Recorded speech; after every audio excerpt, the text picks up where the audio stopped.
Levi, if you want to go first, that would be great. Yeah.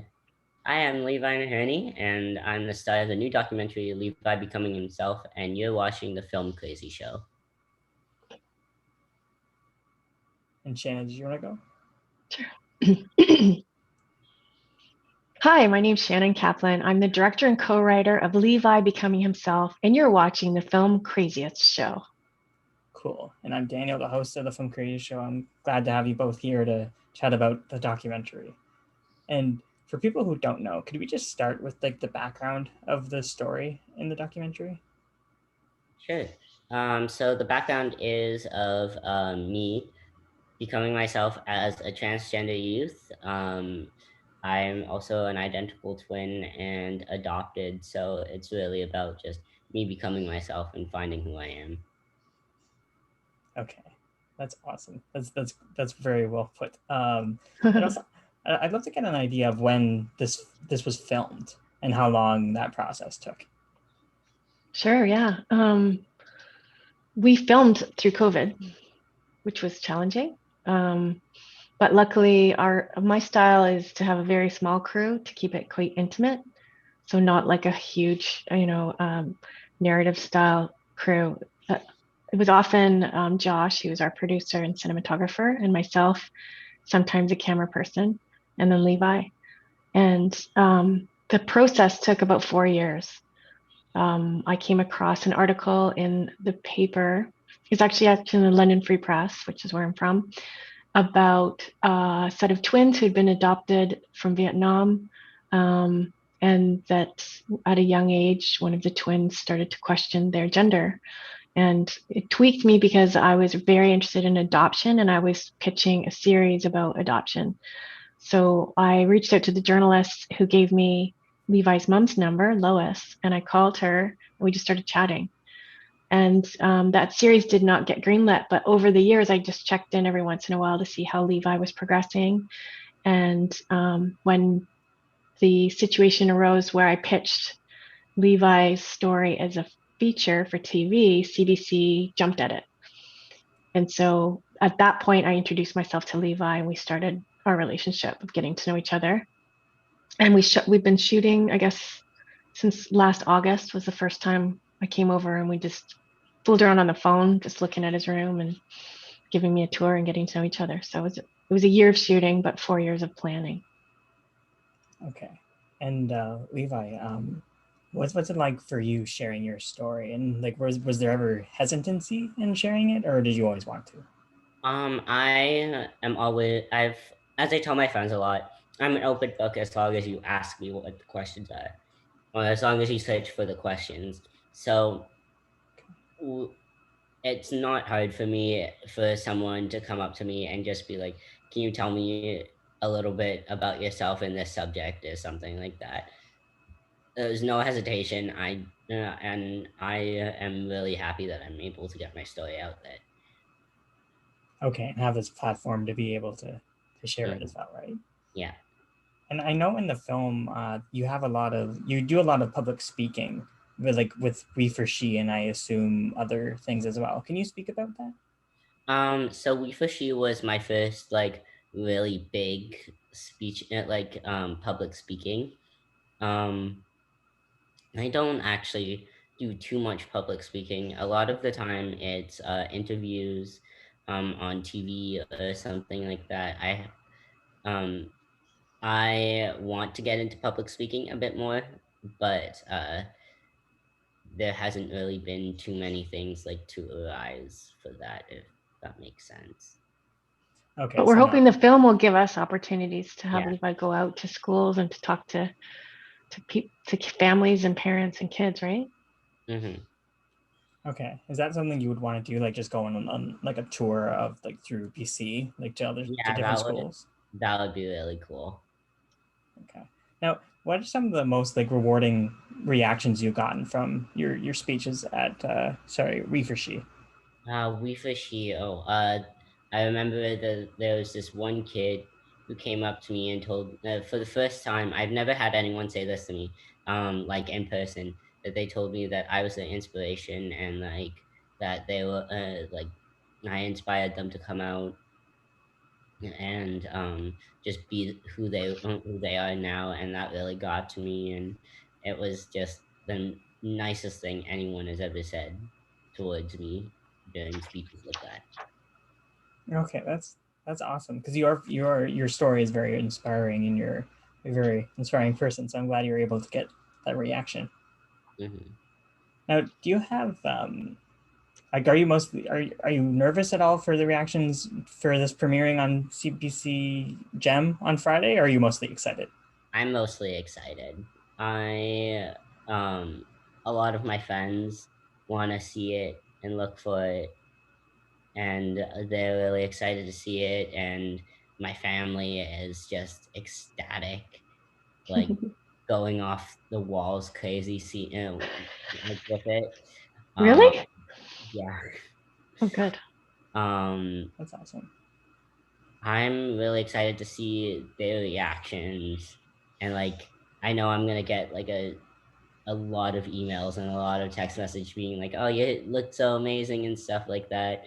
But I'm also really excited to see what the public says about it. Yeah. So I'm really excited for that feedback as well as my personal feedback. Okay. Now, has your twin sister Kaylin and your parents, have they seen it yet? Yes, they have. Okay. What did they think I about it? Shannon, I wasn't there when they saw it. Yeah, I brought them, I brought the film to them to watch it with them, because I did want to answer any questions, or, mitigate any worries. And, I wanted them to see it before it came out. Levi saw it a few weeks ago. And they did seem very happy, but I haven't heard, we watched it, we talked about it a little bit, but I'm glad to hear Levi say that they're ecstatic, because it is a responsibility to tell somebody's story or help tell someone's story, to facilitate a story like this. And that everyone's happy with it means that I honored the truth, I think, I hope. Mm-hmm. And the most important thing is that Levi is happy with it, because it's his story in his life. True. And we want it to have a positive impact on him. Yeah. Awesome. Now, is it interesting? What were your thoughts on the documentary, Levi, and just watching your journey? It's always weird to see yourself on TV for the first time and like see yourself like doing interviews and stuff. I don't necessarily watch like my own things um, going back, but watching this documentary, it was so surreal to see myself like going through these changes, and like it definitely looked like one of those documentaries that I watched as a kid and being like, hey, that's something that I want to be, and all that. So I think that it looked amazing, and I just when I first watched it, um I had almost no words to describe it. Okay. What's interesting with this is that when you watch the film, our editor Charlene Roll is amazing at weaving a bunch of different layers of material. So we have fresh footage from more recently, and then we've got stuff from VHS that we transferred, which is like the babies being handed to the parents. We have home videos, and then you sort of see a shift when Levi started to transition.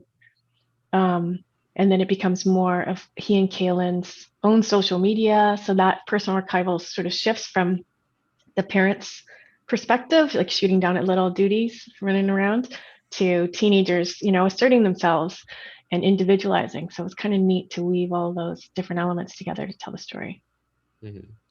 Okay. And I really enjoyed like seeing those interviews that one of your friends did, Levi, when you were about 13, I think. 13, 14, yeah. Yeah. So what was it like incorporating those? Or maybe I don't. Maybe that's a Shannon question. I'm not sure. Well, had you seen those, Levi? Yeah, I saw those before them. Yeah, it's because yeah. your mom hadn't seen them, and so it was interesting to see her reaction. That stuff is priceless, because to get a 13-year-old Levi as opposed to a 19-year-old Levi, and she captured you at a point before you're going to even meet your biological parents. and saying, you know, how's that going to feel? That was such an integral moment in your life, or time period. So pretty cool also to see the similarities of opinions and feelings between Kaylin and Levi, because the film is basically about nested identities. It's a, you know, the interview asks, Art, do you feel like you're Vietnamese? And the twins give different answers, right? Yeah, that stuff is beautiful. And in fact, Mina was part of the filming of the whole film, and we brought her on as an associate producer because of the value that she brought to the film, and she's part of the story as well. She's part of that Vietnamese connection family group. So pretty cool. Oh, that's awesome. Are you, Levi? Are you and Kaylin producers as well, or no? I don't think we were put on producers. They were credited as camera, but Levi and I are talking about doing another film where he would be basically the producer of his own story. Because his life's only 19 years. It's got a long way to go. Oh, that's neat. Cool. Now, talking about just I guess the contrast with you and your twin sister, like having a twin, did that make it harder to transition, or did that support system make it easier? So it made it harder in some ways, but it also made it easier in other ways. Okay. Most of the time, it made it easy because I saw the person that I wanted to be through my sister. So she was a very feminine girl growing up, while I was this masculine kid. I was this masculine little kid, and I could see through my sister that that's not what I wanted to be. What I wanted to be was like I wanted short hair. I wanted to dress like a boy. I wanted to be a boy. So that's what I became like years later. It took. It wasn't easy because a lot of the time people were just like, oh, well, you're twin sisters, that's the way that it needs to be, and like you should start dressing more feminine, and like don't worry, you'll grow into your body, and you know, things that you usually say to younger girls, which wasn't something that I was comfortable with. So a lot of the time people would be like, oh, well, you can't do this, you're an identical twin, you won't ever look like a guy, people are always going to see your sister and you, and blah blah blah blah blah. So that took a toll. But as I got older and started hormones and stuff like that, it changed. Okay. Thank you for your honesty. And if I ever ask too personal of a question, just let me know. Okay.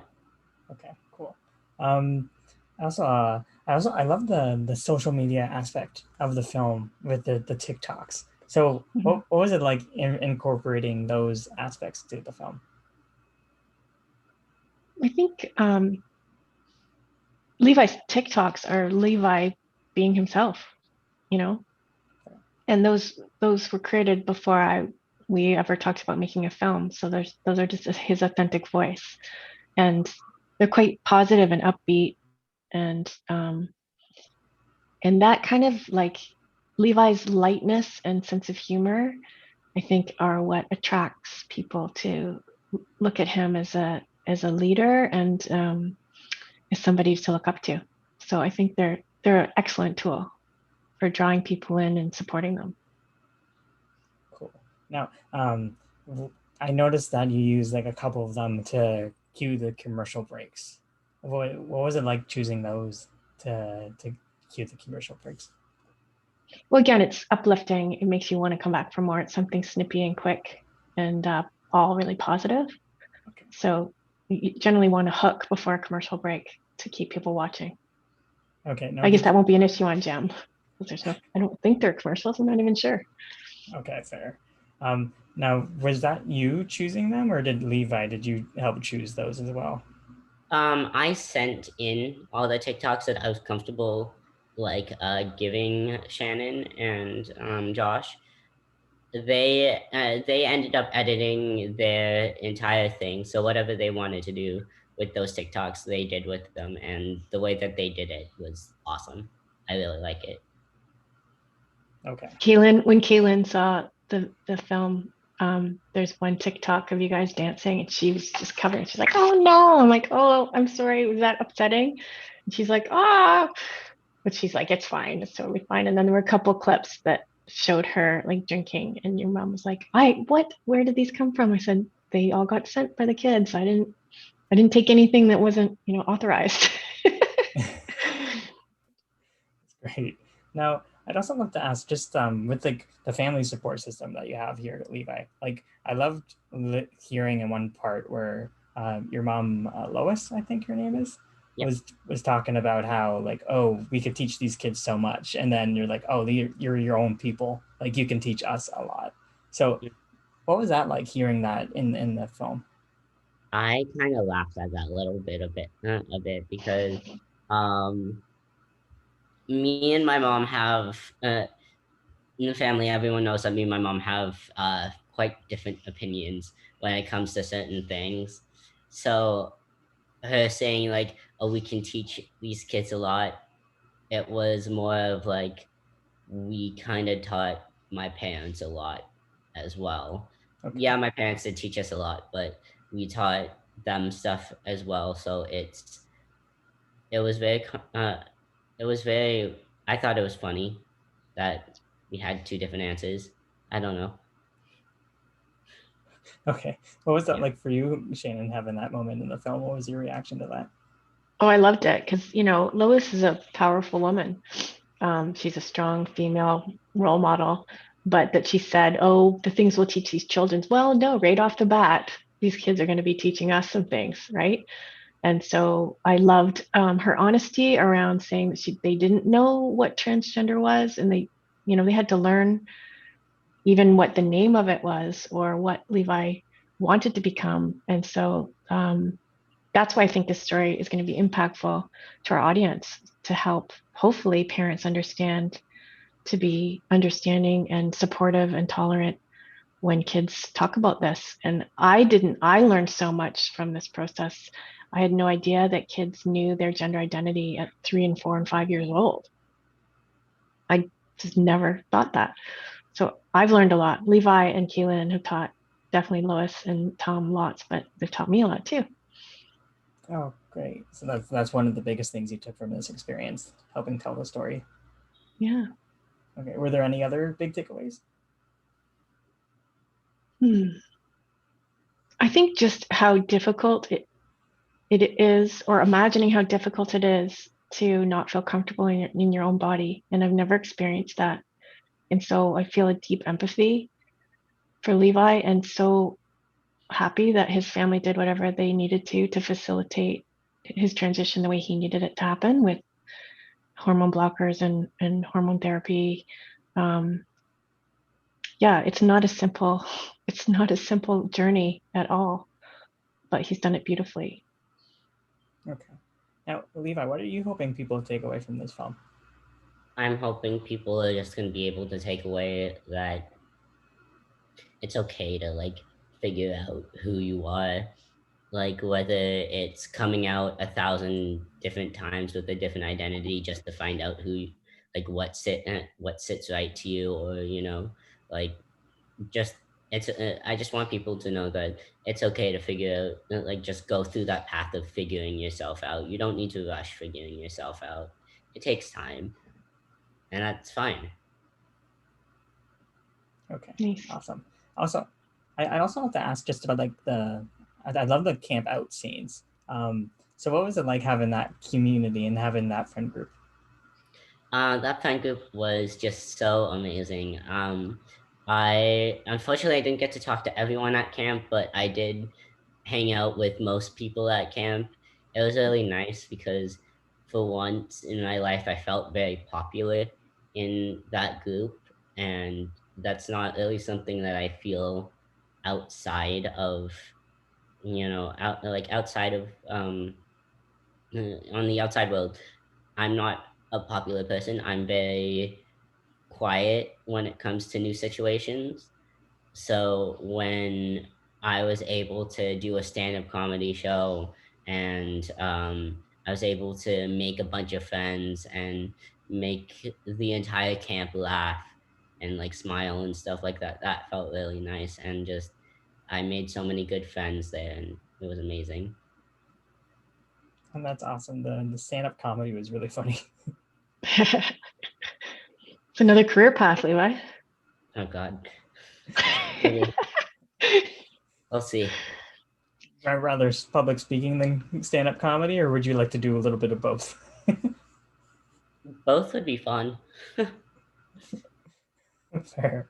Now, also, Shannon, I'd love to ask just a bit about your background as we were talking about before we started recording. But like, how did your journey as a filmmaker lead you to here? And Yeah. Well, it's been a career of sort of. It wasn't a direct line. I did not set out to become a filmmaker necessarily, although I was always interested in entertainment, like doing theaters, camp, and things like that. But I worked in journalism for 10 years on a series called First Story on CTV that looked at arts, culture, and politics through an Indigenous lens. And then I set out, after 10 years of that and raising a family, I set out on my own with Shaka Productions and did some series that most of my body of work has been looking at identity. I was adopted by my dad, and I had a baby and placed her for adoption when I was 16, and then was reunited with her when she was 18. And now she's fully integrated into our family, and it's a wonderful, wonderful story. And so adoption is really something that's a central interest for me. And that's how I came across Levi's story. Was I saw it as I said, like a multi-nested identity story that most people just have to figure out what they're going to wear and what high school they want to go to. Not like, where do I fit in Canada? What nation am I? What where do I fit as a twin? Am I the oldest? Am I the youngest? And then you layer on identity around gender and sexuality. It's just, that's so much. So to me, that's what drew me to the story, was the adoption piece, the identity piece, and then just how complex it is, and how it's a hero story, but it's also I call it like a family love story. oh, that's great. Can you guys talk about like your trust for each other and like just kind of teaming up to tell the story? Originally, when Shannon first came to me, she knocked on my door, and I was expecting like a bunch of cameras coming in because I was told that we were being filmed.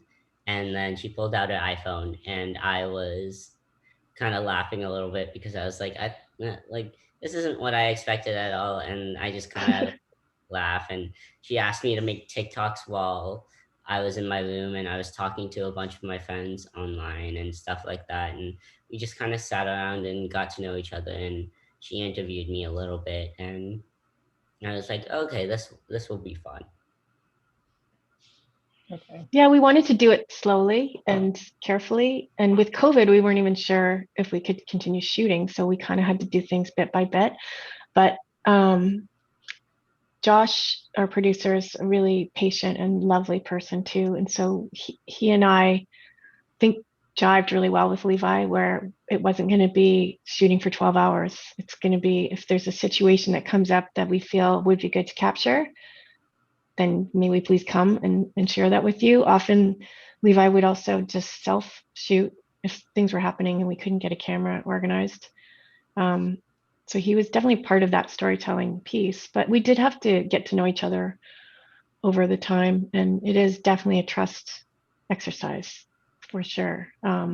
But I feel very close to Levi and close to his family as well, and feel just honored that that trust was there for us to tell the story together. Cool. So I don't know what that was. Cool. Now, what were some things that you self-shot, Levi? So a lot of the things, like when you see it, you'll see a lot of just like vlogging and like just me recording myself with my friends or something like that, and that was all self-shot.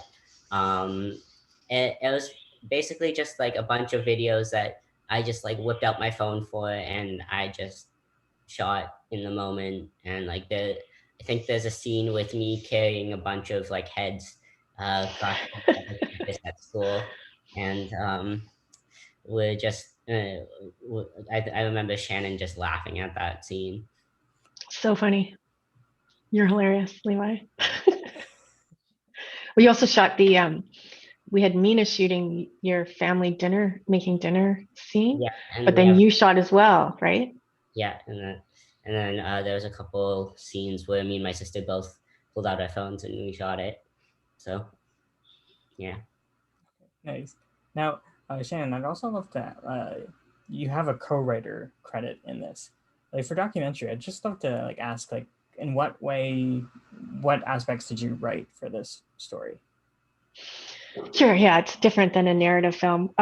We wrote a treatment in the beginning, or I guess I wrote the treatment after years of talking to Lois, just sort of about the, you know, Levi's trans experience, I guess. And you do sort of set out to have 5 acts. They all got mumbled and jumbled. Like Camp Out was supposed to be our happy ever after scene, but we had the worst air quality in the world when the Washington wildfires were blowing up. And we actually had the worst air quality in the world that day. So that couldn't really be a happy end story, but it ended up being a really special and important part of the film. But by writing, so Charlene Rule is a co-writer who's our editor. And writing doesn't mean necessarily sitting down at a computer with a script. It's that weave of taking all these components, finding the themes, and then she masterfully, weaves. So there's birthday scenes mixed with like little kid birthday scenes mixed with a pho dinner. And then we start talking about topics of names and going to different parts of things that we've shot to talk about what names mean. That's an identity thing. What is a dead name? How many names did Levi have? So it's part of the weave. So that's the writing. And Charlene is just the best editor I've ever worked with. She's just a master. Okay. So we gave her the co-writing credit because she did a lot of the writing. Okay. And was there ever a challenging edit for her in this film? Yeah, I mean, I would say that the thing is if you change anything with a weave like that, you almost have to unknit everything and then knit it all back together, right? So we weren't really sure when the film was going to be done. It just kind of ended up being like, well, I think we have enough and we have a deliverable. We wanted to shoot a bunch more. So I guess it's a question more for Charlene, but yeah, I think it was a technically difficult film, but she came at it like if I'm the film's mom, Charlene's the film's stepmom because she loves this film almost as much as me, but I guess I birthed it. That makes sense. Yeah. Okay, great. Now, you guys had mentioned how you were kind of like wanting to eventually do like a sequel in a way. So is there anything that you want to say about that? It's not going to be as family friendly as this one. It's going to be a lot more like bigger topics and more like harsher topics being talked about in that one versus the one that's going to be on CBC Gem. Okay, so it would be one that's like not fit for TV in a way. Well, maybe not for little kids. Okay. Not for little kids. Oh, okay, fair enough. Have you started working on that one yet? No, we're waiting. We're putting all of our energy into the CBC release, and then Levi's going to finish school, I think, and then we're gonna and he'll come in as a producer, probably co-director. Yeah. Oh, that's a cool opportunity if you're going to be co-director. Yeah, that would be pretty cool. Is that always something you've wanted to get into, like the filmmaking side? I have always thought about getting into film. When I was younger, I've always wanted to be an actor and or a model or like a film director, something like that. But unfortunately, getting into the film industry is very hard. So I ended up just going into hair school, and that's where I've been for the past year, and I'm very happy with my decision. Okay, awesome. And I enjoyed seeing in the film that you went from culinary school, I think, to hair school. Yeah.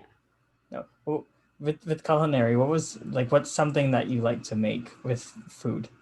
Do you have like a favorite dish to make? I don't have a favorite dish to make. It's more of just like I love exploring with new recipes and trying new things. So just being able to like learn how to make something simple was a lot of fun for me. I very much enjoyed being in culinary school, but it wasn't a long-term thing that I wanted to do. Okay, fair enough. I think food is like making food is very creative, right? Yeah. Making a meal for someone is almost like making a film. You get raw ingredients, you combine them all up and make a beautiful presentation. So it's not too far off the mark. Mm-hmm. That's true. And like similar for hairstyling too, right? Yeah. It was like, would you be doing like the hair on the next film as well? Maybe. I Like, don't know. Maybe. I hair. don't We think it's talked gonna about be. I don't think it's gonna be that kind of film where we're gonna be messing with everyone's hair and stuff, not hair and makeup. I think so. That's fair. maybe we can get you to cut Keelan's hair Maybe, yeah. or color. That's a good idea. Cool. So I'm gonna just look at my questions here and just see if I have any more I wanted to ask. No, actually, I think that's it. So I would love if you guys could just plug once more where people can find. Sorry, it's Levi Becoming Himself. Yeah. Okay, I'll do that again. So I love it if you guys could plug where we could find Levi Becoming Himself and when people can watch it. Yeah, so you can find Levi Becoming Himself on CBC Gem on July 16th, and then it will be streaming on July 17th at 7 p.m. in BC and Alberta. Okay, cool. Now and then on CBC Gem, that's just the streaming service, right? Yes. Okay. It'll be broadcast on CBC on Saturday the 17th. Yeah. Okay. And then so CBC Gem could be like accessed by anyone in Canada, right? Yeah. I think Okay, it can be accessed by anyone. Oh, really? On the website, yeah. Okay. Okay, cool. That's awesome. Awesome. So I'll have you guys stay on, but I'll just end the podcast. So sorry, Shannon, how do you say your last name? Kaplun. Kaplun? Okay. And then Levi, it's Nahirney? Nahirney, sorry. All right, cool. So director and co-writer Shannon Kaplun and documentary subject and star Levi Nahirney for Levi Becoming Himself. Thank you both for coming on and chatting about your film on the Filmcraziest show. Thank you. Cool. All right. So I'll stop the recording.